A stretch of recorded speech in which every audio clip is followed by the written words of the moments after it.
Olá, querido aluno, querida aluna. É com grande prazer que iniciamos nossa aula de hoje sobre o quinhentismo, o primeiro movimento artístico literário que ocorreu em solo nacional. Vem comigo! Para que a gente possa compreender o quinhentismo, é preciso levar em consideração o momento histórico em que ele ocorre. Ele se inicia em 1500 com a chegada dos portugueses e vai até 1601. O que a gente vai ver na aula de hoje? Nós vamos ver no cenário nacional o contexto histórico, que é fundamental para que a gente compreenda a expressão literária e também a expressão artística. E claro, nós veremos as questões do Enem sobre o quinhentismo, como que o Enem cobra essas questões na sua prova. E para que a gente possa começar, é fundamental que a gente não perca de vista o que estava acontecendo no contexto europeu. Lá nós estávamos no auge do antropocentrismo, o homem buscando as rédeas do seu destino, querendo ampliar os seus territórios, o seu domínio e, claro, ampliar o seu poder. E tanto é assim que nós temos as grandes navegações em que Portugal sai na frente tentando ampliar e buscar mais riquezas, mais território, maior domínio, certo? Além dessas duas questões, também é importante levar em consideração que é um período em que vai ocorrer a Reforma Protestante. O Martim Lutero ele escreve mais de 90 teses contra a Igreja Católica e propõe uma nova tomada de posição religiosa com o protestantismo. Isso não vai influenciar agora o quinhentismo, a nossa produção literária do período, mas ela vai influenciar a próxima, que já é o Barroco. Na próxima aula a gente retoma essa questão. Ainda, na literatura na Europa, nós tínhamos o humanismo, que se inicia em 1500, e temos aí com o teatro vicentino, né, de Gil Vicente, pai do teatro português, com seus autos e farsas, e temos também o teatro shakespeariano na Inglaterra. Já o classicismo ele vem com a retomada dos valores greco-romanos, digamos que numa continuidade do antropocentrismo, além do homem estar no centro de tudo, nós também temos a razão acima de tudo, é uma tomada racionalista, certo? E claro, nas artes não podemos deixar de mencionar a Alta Renascença, também deste período histórico, certo? Bom, então para que a gente possa começar, vamos aí para o contexto histórico nacional de 1500, com a chegada dos povos portugueses no Brasil. Esse momento vai deixar posto a Carta do Descobrimento, é a primeira manifestação literária e histórica que nós temos em solo nacional, tanto que a Carta do Descobrimento ela é também tida como a certidão de nascimento do Brasil. E ela tem valor histórico e também valor literário. O valor histórico é que ela demarca a chegada dos portugueses aqui em solo brasileiro. E literário porque o Pero Vaz de Caminha ele vai expor a sua subjetividade, ele vai expor as suas impressões a respeito da nova terra, dos povos que ali habitavam. Após a escrita da carta e o interesse de Portugal em explorar o solo nacional, as terras brasileiras, né, iniciando aí com o pau-brasil, Portugal também envia a Companhia de Jesus, formada por jesuítas, que vão iniciar e desenvolver o processo de aculturação indígena. O que é esse processo de aculturação? É uma modificação cultural que geralmente se dá por meio da dominação. E esse processo de aculturação ele vai se dar de diversas maneiras. Os jesuítas vão buscar alfabetizar os indígenas utilizando textos religiosos. Então, nós vamos ter esse processo de aculturação, uma vez que vai ser imposto ao indígena a religião portuguesa, a língua portuguesa, os seus costumes, os seus modos. E isso acontece de diversas formas. Por exemplo, os jesuítas, eles, ao chegarem, eles percebem que a língua indígena ela é oral, então eles vão escrever uma gramática em Tupi-Guarani para conseguir compreender como que a linguagem do indígena funciona e poder alfabetizá-los então a partir e conhecer também mais sobre a sua cultura. Além disso, nós vamos ter peças teatrais, poesias e outras manifestações artísticas que vão contribuir muito com esse processo de aculturação. Então, já que eu estou citando sobre a literatura jesuítica, vamos ao contexto literário. Aqui, a Carta do Pero Vaz de Caminha, retoma ela novamente porque ela é muito importante e muito cobrada no Enem. Vamos aqui a algumas questões sobre elas. A carta, ela demonstra subjetividade, como eu já falei, ela vai expor o sentimento, a emoção, o olhar do Pero Vaz de Caminha, né, do colonizador diante da nova terra. E ali então vão ter as primeiras impressões, a descrição da natureza e a descrição dos índios. E é interessante porque vocês podem dizer, ah, Lídia, mas descrição não é algo mais objetivo? Não necessariamente, porque você vai descrever um objeto, no caso não é um objeto, é um sujeito, é uma nova terra, é um novo grupo. Você vai descrevê-lo de acordo com o olhar que você já tem da sua vida, da sua vivência, da sua cultura. Então, quando você vai descrever algo, não necessariamente você está descrevendo uma cadeira, uma caixa, que tem características assim muito pontuais. Ali, o sujeito ele está descrevendo um novo ser que diante dele se apresenta nu, pintado, com outro tipo de feição, e também vai descrever uma natureza exótica, exuberante. E aquilo é claro que vai deixá-lo extremamente emocionado, ansioso diante desse cenário maravilhoso que compõe a Terra Nacional. Muito bem, então o primeiro trecho que eu gostaria de trazer é esse. A feição deles é serem pardos, um tanto avermelhados, de bons rostos e bons narizes, bem feitos. Os cabelos deles são corredios. Olha que interessante. Quando eles colocam que o indígena ele tem bom rosto e bom nariz, significa que eles já têm um ideal de beleza, um ideal de rosto, um ideal de feição para poder dizer se algo é bom ou não. Então perceba que é uma descrição já a partir de uma subjetividade, de um ponto de vista. Depois a descrição da terra. A terra em si é de muito bons ares, frescos e temperados. Contudo, o melhor fruto que dela se pode tirar parece-me que será salvar essa gente. Então percebam que aqui o Pero Vaz de Caminha, como ele não domina o idioma indígena e também não sabe nada a respeito da cultura, porque está diante ali de um primeiro olhar, ele ignora a possibilidade da existência de uma cultura local, seja ela política, religiosa, enfim, de maneira que seriam logo cristãos, porque eles não têm nem atendem a nenhuma crença. Então, olha esse olhar que o português tem do sujeito indígena. Então, esses são alguns trechos da Carta do Pero Vaz de Caminha que são muito famosos, muito comentados e que costumam ser bem cobrados nos vestibulares. Então, além da carta, né, nós temos aí um tempo depois, não é automático, leva um tempo, né, para os jesuítas chegarem e iniciarem o processo de aculturação. Nós temos aí a literatura dos jesuítas, que é poética e dramática, voltada para a poesia e para o teatro. Nós temos um caráter ideológico, político e religioso. Porque, claro, Portugal queria expandir os seus territórios, mas também a questão do catolicismo, né, a igreja também precisa expandir o seu território ideológico, religioso, porque afinal serão mais pessoas católicas que vão divulgar a fé, que vão pagar as suas indulgências e que vão alimentar todo aquele sistema político ideológico que é a religião de maneira geral, independente de qual seja. Então a literatura se dá pela poesia e também se dá pelo teatro.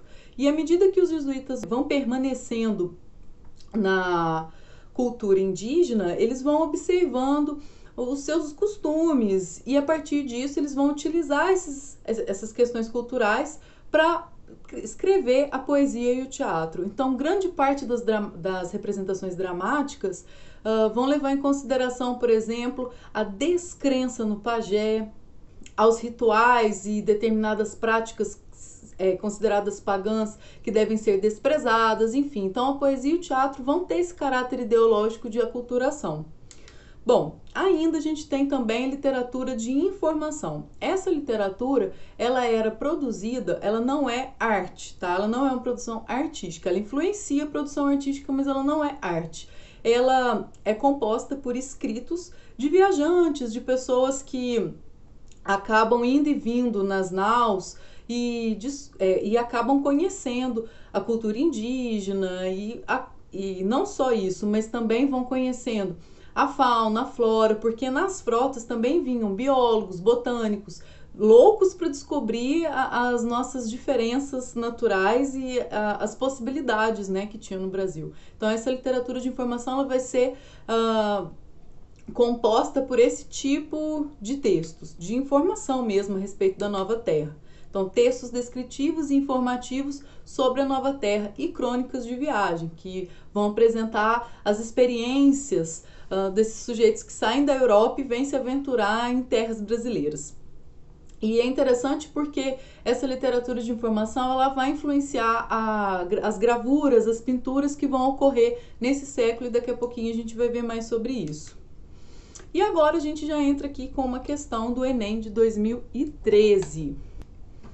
De ponta a ponta é tudo praia palma, muito chã e muito formosa. Pelo sertão nos pareceu vista do mar, muito grande, porque a estender olhos não podíamos ver senão terra com arvoredos, que nos parecia muito longa.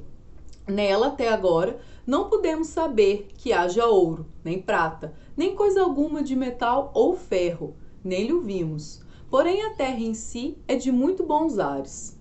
Porém, o melhor fruto que dela se pode tirar, me parece que será salvar essa gente. É um trecho da carta do Pero Vaz de Caminha, trecho, inclusive, que a gente já viu agora mesmo. O enunciado da questão.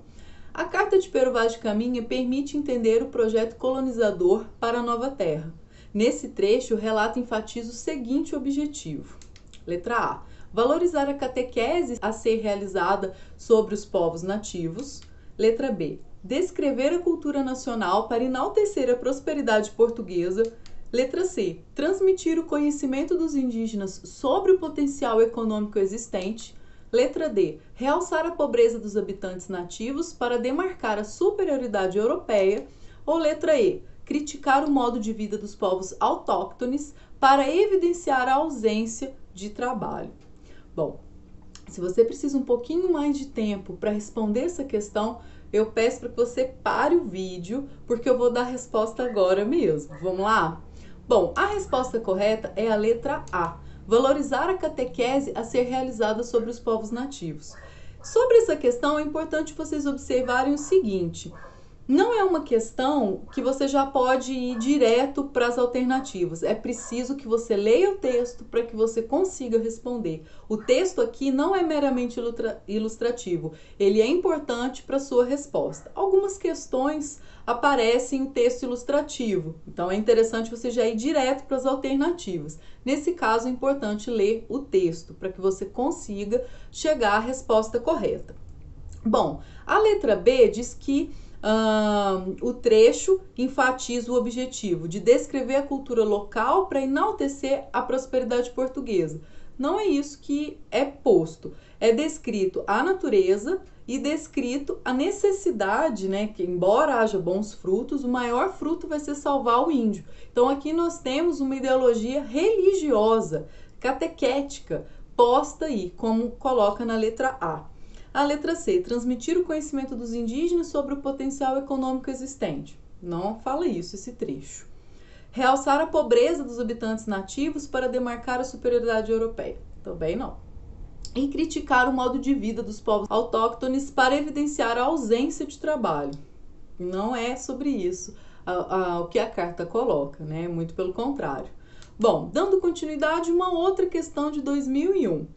Murilo Mendes, em um de seus poemas, dialoga com a carta de Pero Vaz de Caminha. A terra é muito graciosa, tão fértil eu nunca vi. A gente vai passear, no chão, espeta um caniço. No dia seguinte, nasce bengala de castão de ouro. Tem goiabas, melancias, banana que nem chuchu. Quanto aos bichos, temos muito, de plumagens muito vistosas. Tem macaco até demais. Diamantes tem à vontade. Esmeraldas é para os trouxas. Reforçai, Senhor, a arca, cruzados não faltarão. Vossa perna encanareis, salvo o devido respeito. Ficarei muito saudoso se for embora daqui. Murilo Mendes. Antes da gente ir para o enunciado, é importante que vocês observem o seguinte. O Murilo Mendes é um escritor do modernismo brasileiro. E uma das características do modernismo, a gente vai ver lá na frente, nas próximas aulas, é a revisão do nosso passado colonial, do nosso passado histórico e a crítica aos ideais e valores portugueses que nós importamos e que nós acabamos desenvolvendo na nossa cultura, no nosso desenvolvimento enquanto sujeito brasileiro. A carta do Pero Vaz de Caminha é geralmente muito criticada, ela é ironizada, como vocês podem ver nesse texto. Acaba que os nossos bens preciosos se equiparam a bananas, a melancias, a chuchu, porque justamente eles foram entregues, né, de mão beijada e foram materiais extremamente explorados, produtos extremamente explorados. Claro, a gente consegue enxergar nesse poema essa retomada da carta do Pero Vaz de Caminha, como o próprio enunciado coloca, que há um diálogo. Então, a terra é muito graciosa, tão fértil eu nunca vi. Então, percebam que aí a gente tem uma linguagem mais antiga, né, com termos muito próximos da carta, né, como mui, o elogio à terra, a possibilidade de que se plantando tudo dá. Mas vamos ao enunciado da questão. Arcaísmos e termos coloquiais misturam-se nesse poema, criando um efeito de contraste, como ocorre em A terra é muito graciosa, tem macaco até demais, letra A. Salvo devido respeito, reforçai, Senhor, a arca, letra B.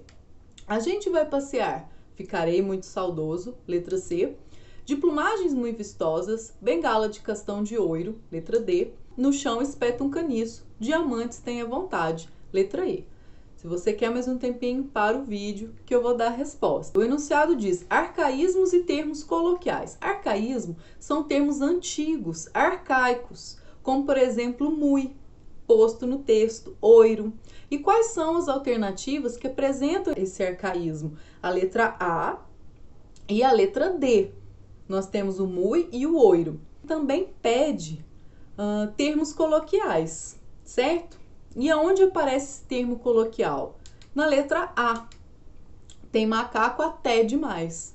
Ou seja, há uma infinidade de macacos, mas ao invés dele utilizar uma linguagem formal para dizer a quantidade de macaco existente, ele usa um termo coloquial, até demais, que também é uma característica do modernismo, essa coloquialidade, certo? Tem uma outra questão que não é do Enem, mas ela também vai auxiliar a refletir sobre essas questões que eu venho falando, do modernismo, refletir sobre esse nosso histórico de importação cultural. Então vejam bem. Leia o texto Erro de Português de Oswald de Andrade para responder a questão. Erro de Português, o título. Quando o português chegou, debaixo de uma bruta chuva, vestiu o índio. Que pena! Fosse uma manhã de sol, o índio tinha despido o português. Podemos observar que há uma crítica do autor em relação aos povos colonizadores, sobretudo uma crítica sobre as intenções dos padres jesuítas, amplamente expressas na literatura produzida durante o quinhentismo. A crítica de Oswald de Andrade está presente no verso A. Quando o português chegou. B. Vestiu o índio. C. Debaixo de uma bruta chuva. D. O índio tinha despido. E. Que pena, fosse uma manhã de sol. Bom, qual desses versos ilustra a crítica do Oswald de Andrade em relação à importação de valores europeus? Posso falar a resposta? Letra E. Que pena, fosse uma manhã de sol. O que pena demonstra lamento, contrariedade, né? Então, poxa vida, que pena, que desgosto.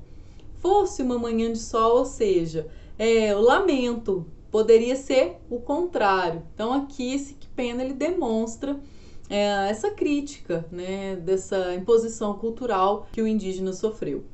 Agora, nós vamos falar sobre o contexto artístico da produção quinhentista. Bom, antes de mais nada, é importante observar que é um período que não tem grandes produções artísticas. E essas produções, muitas das vezes, elas são realizadas a partir de leituras daquela literatura de informação que eu falei para vocês. Então, vai lá um viajante, vive uma experiência, relata em seu diário o que aconteceu numa determinada tribo, na floresta, e aí aquele relato é enviado para a Europa e de lá nós temos os ilustradores, as pessoas que vão fazer as gravuras, os desenhos, que vão compor também livros de botânica, livros que vão falar sobre a fauna e a flora nacionais.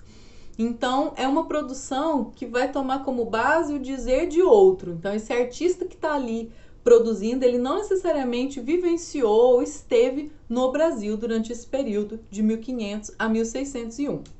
Então nós temos uma ilustração a partir das narrativas do Hans Staden, que é um alemão que veio para o Brasil e foi preso pelos Tupinambás, uma tribo canibal. Como vocês podem perceber, ele está lá no fundo da tela, no fundo da gravura, sendo representado. Ele é branco, né, com a barba ruiva, e na cena nós temos vários Tupinambás se alimentando de corpos humanos. É notório que essa pessoa que realizou a gravura, né, o Fyodor, ele nunca viu um índio na vida, né? Se vocês observarem as figuras ali, elas são bem diferentes do nosso índio brasileiro. E esse animal? Qual animal que vocês acham que é? É uma preguiça, é um bicho preguiça.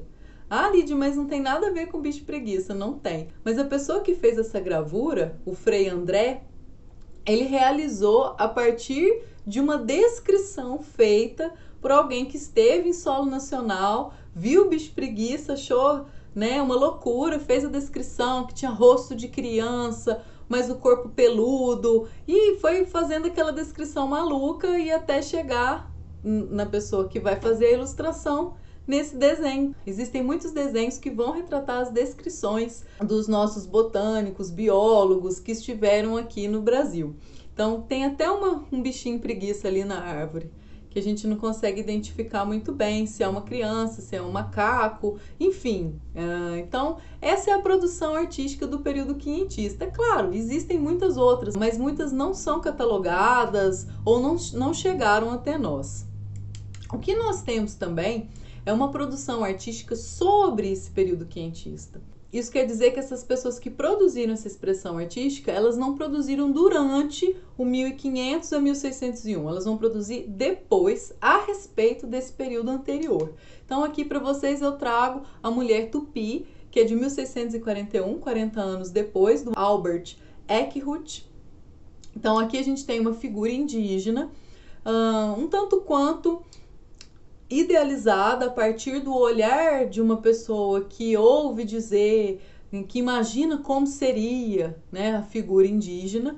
Não significa que o índio fosse de fato como está ali posto, é uma possibilidade, porque imaginem, o cenário indígena hoje para nós, ele é comum.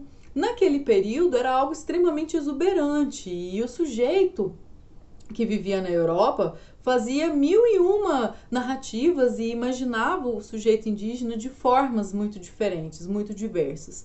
E aqui nós temos uma dessas representações pela pintura. O mesmo pintor vai fazer a Mulher Tapuia, de 1641, do mesmo período. Reparem, olha como é um tanto quanto espetaculosa essa imagem, né? Nós temos uma perna pendurada na cesta que está nas costas dela e um punho com uma mão, como se a pessoa canibal fosse degustar um dedo, um braço, um pé ao longo do seu dia a dia. Então olha a imagem que eles estavam fazendo do sujeito indígena. Além disso, nós temos folhas cobrindo a genitália, como uma questão mais Adão e Eva, né? Se a gente for pensar por aí. Então há uma idealização. Aí temos uma questão de 2009, que retoma a carta do Pero Vaz de Caminha. A feição deles é serem pardos, maneira de avermelhados, de bons rostos e bons narizes, bem feitos. Andam nus, sem nenhuma cobertura, nem estimam nenhuma coisa cobrir, nem mostrar suas vergonhas. E estão acerca disso com tanta inocência como têm em mostrar o rosto. Então percebam que a carta é muito cobrada no Enem, e junto a ela as expressões sobre o período quinhentista na arte também é cobrada. Então nós temos aqui o índio Tapuia, que é do mesmo pintor, e o enunciado. Ao se estabelecer uma relação entre a obra de Eckroth e o trecho do texto de Caminha, conclui-se que a. Ambos se identificam pelas características estéticas marcantes, como tristeza e melancolia, do movimento romântico das artes plásticas. B. O artista na pintura foi fiel ao seu objeto, representando-o de maneira realista, ao passo que o texto é apenas fantasioso. C. A pintura e o texto têm uma característica em comum, que é representar o habitante das terras que sofreriam processo colonizador. D. O texto e a pintura são baseados no contraste entre a cultura europeia e a cultura indígena. E. Há forte direcionamento religioso no texto e na pintura, uma vez que o índio representado é objeto de catequização jesuítica. E aí, já sabe a resposta? Vamos a ela? Letra C. A pintura e o texto têm uma característica em comum, que é representar o habitante das terras que sofreriam processo colonizador. Percebam que as outras alternativas vão trazer elementos que não estão postos nem no trecho e nem na imagem. Por exemplo, letra A, ambos se identificam pelas características estéticas marcantes. Tristeza e melancolia? Não. E ainda do movimento romântico das artes plásticas? Também não. O movimento romântico ele vai acontecer depois. Nós aqui estávamos, no caso da pintura do Albert, nós estávamos no século XVII. E no Caminha, século XVI. Então, não faz parte do romantismo. A letra B, por exemplo, coloca que o artista na pintura foi fiel ao seu objeto, representando de maneira realista, ao passo que o texto é apenas fantasioso. Então, a gente não pode dizer que o pintor foi fiel ao seu objeto, a gente não tem como afirmar isso, e também a gente não pode dizer que a carta do Pero Vaz de Caminha é um texto fantasioso. A letra D coloca o seguinte: o texto e a pintura são baseados no contraste entre a cultura europeia e a cultura indígena. Eles não são contrastes. Eles não apresentam esses contrastes, porque tanto um quanto o outro estão só falando sobre a cultura indígena. Percebam?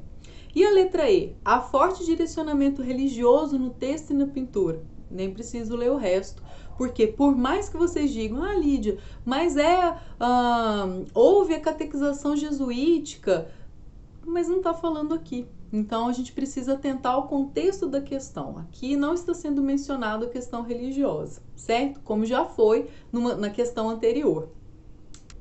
Sobre a produção artística do período quinhentista, ela ainda vai continuar até os dias de hoje.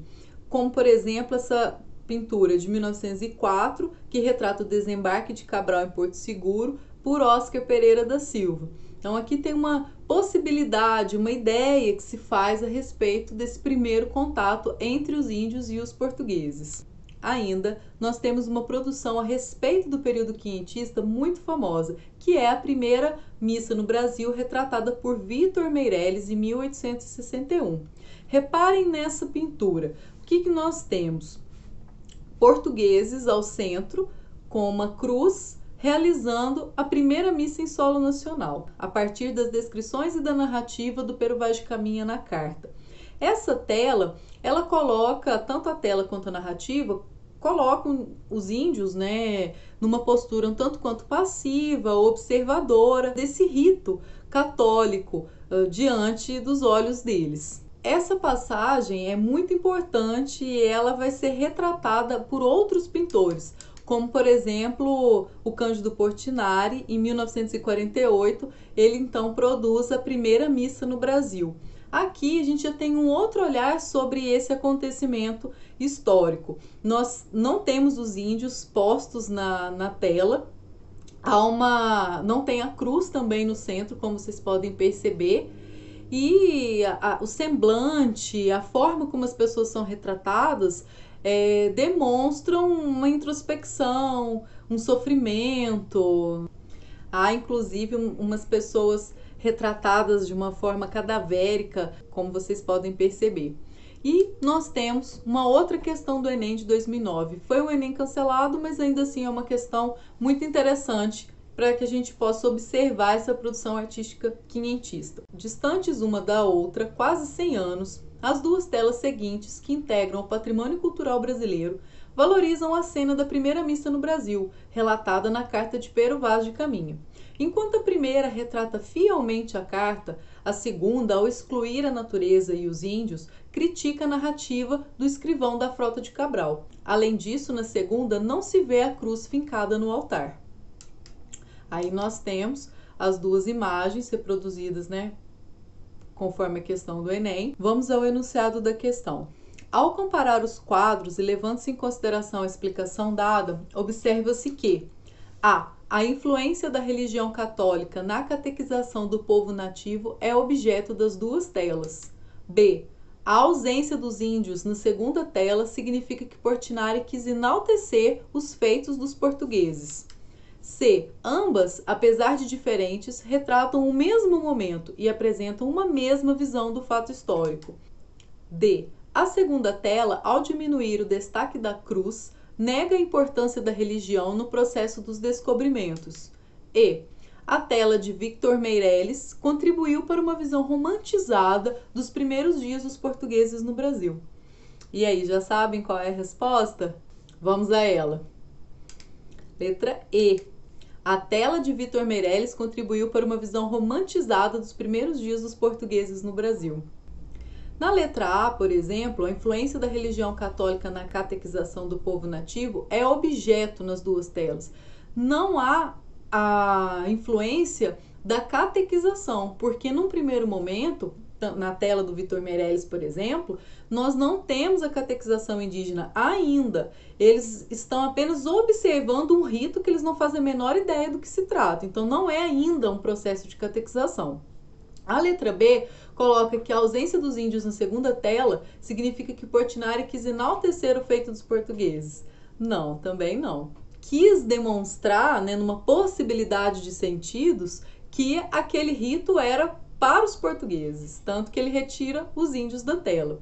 Na letra C, ambas, apesar de diferentes, retratam o mesmo momento e apresentam uma mesma visão do fato histórico? Não, apresentam visões diferentes sobre um determinado momento, de um determinado fato histórico retratado na carta do Pero Vaz de Caminha.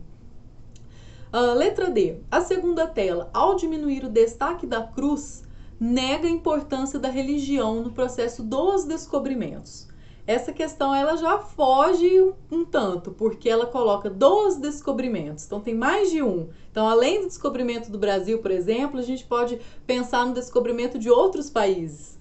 Então, já foge aí de uma questão nacional. Além disso, ela não nega a importância da religião, ela pode criticar, mas não significa que ela negue essa importância, certo? E a letra E vai colocar que o Victor Meirelles acabou contribuindo para uma visão mais romântica, né, mais idealizada, melhor dizendo, dos primeiros dias dos portugueses no Brasil, mostrando que esse contato aconteceu da melhor maneira possível. E ainda nós temos outras telas sobre o período quinhentista, como por exemplo, o descobrimento do Brasil, de Cândido Portinari também. Como vocês podem observar, o índio está um tanto quanto horrorizado, né, tampando aí a vista, tem uma criança que vira o rosto, o outro indígena tampa os olhos para diante, né, daquilo que ele estava vendo à frente dele. E aí, mais uma questão de 2013, nós temos no texto 1, outro trecho da carta do Pero Vaz de Caminha. Perceba como é recorrente esse tema no Enem. No texto 1 temos: andaram na praia quando saímos 8 ou 10 deles, e daí a pouco começaram a vir mais. E parece-me que viriam este dia à praia, 400 ou 450. Alguns deles traziam arcos e flechas, que todos trocaram por carapuças ou por qualquer coisa que lhes davam. Andavam todos tão bem dispostos, tão bem feitos e galantes com suas pinturas, que muito agradavam. E o texto 2 é, então, o descobrimento do Brasil por Cândido Portinari, que foi a imagem que nós vimos agora há pouco, colorida. Pertencentes ao patrimônio cultural brasileiro, a carta de Pero Vaz de Caminha e a obra de Portinari retratam a chegada dos portugueses ao Brasil. Da leitura dos textos, constata-se que a carta de Pero Vaz de Caminha representa uma das primeiras manifestações artísticas dos portugueses em terras brasileiras e preocupa-se apenas com a estética literária. B. A tela de Portinari retrata indígenas nus, com corpos pintados, cuja grande significação é a afirmação da arte acadêmica brasileira e a contestação de uma linguagem moderna. C. A carta, como testemunho histórico-político, mostra o olhar do colonizador sobre a gente da terra, e a pintura destaca em primeiro plano a inquietação dos nativos. D. As duas produções, embora usem linguagens diferentes, verbal e não verbal, cumprem a mesma função, social e artística. A letra E. A pintura e a carta de Caminha são manifestações de grupos étnicos diferentes, produzidas em um mesmo momento histórico, retratando a colonização. Muito bem, vamos à resposta? Letra C.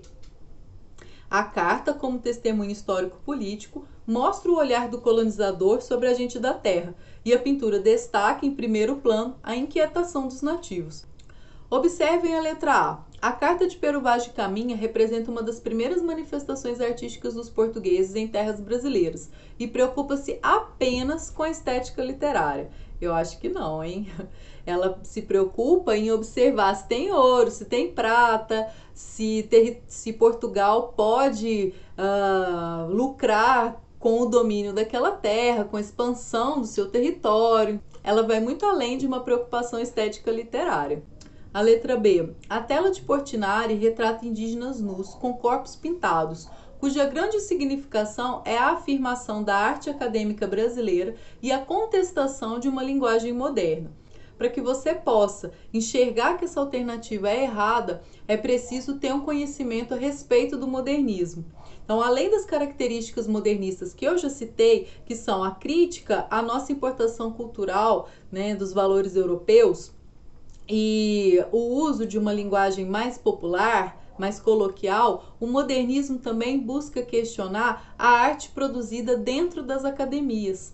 O modernismo ele é contra o academicismo, que muitas vezes, de acordo com eles, engessa a expressão artística a padrões gregos, clássicos, greco-romanos. Nós vamos falar disso nas próximas aulas, mas é importante fazer essa retomada aqui para que você enxergue por que essa alternativa não é correta.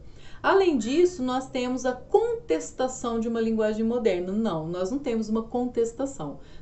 O modernismo não é contra a linguagem moderna, muito pelo contrário, ele é a favor. Na letra D, as duas produções, embora usem linguagens diferentes, uma é verbal e a outra não verbal, elas cumprem a mesma função social e artística? Será? A gente sabe que as questões relativas à função da arte, elas são extremamente questionáveis. A gente não pode dizer que uma expressão artística tem uma função X, porque ela não se destina necessariamente a ter uma função específica. Ela pode vir a ter, como também pode não vir a ter. E por último, a letra E. A pintura e a carta de Caminha são manifestações de grupos étnicos diferentes, produzidos em um mesmo momento histórico, representando a colonização. Como nós podemos afirmar que elas são do mesmo momento histórico se entre a carta e a produção do Portinari há mais de 400 anos de distância? Então essa não podia ser de forma alguma. Então, queridos alunos, encerramos o quinhentismo. Foi com grande prazer que eu trouxe os principais pontos cobrados pelo Enem desse período histórico e literário, o primeiro ocorrido em solo nacional. Eu aguardo vocês para a próxima aula em que nós trataremos sobre o Barroco. Um grande abraço a todos e um ótimo estudo!